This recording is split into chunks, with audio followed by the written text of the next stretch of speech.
In China, U.S. Secretary of State Mike Pompeo says the state-sponsored repression of all religions is intensifying. The Chinese Communist Party is now ordering religious organizations to obey CCP leadership and infuse communist dogma into their teachings and practice of their faith.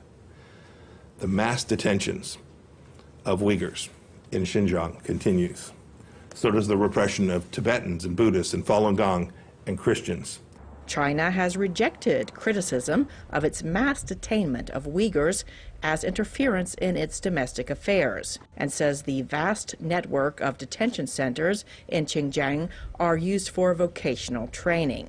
Wednesday's release of the State Department's 2019 Religious Freedom Report comes as the world watches massive protests against racism and police brutality throughout the United States.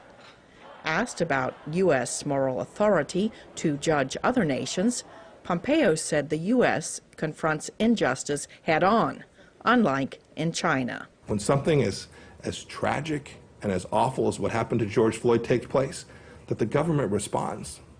Right? We saw both local law enforcement and our Department of Justice move very quickly to address the particular situation. Elsewhere in the world, U.S. officials point to Nigeria, where the Islamic State terror group and Boko Haram continue to attack both Muslims and Christians. U.S. Ambassador for International Religious Freedom Sam Brownback called for action during Wednesday's State Department briefing. I'm deeply concerned about what's happening in Nigeria because of the escalation of the violence and the carnage and the lack of response, effective response by the government. We really need the Nigerian government to step up and act much more effectively in their space.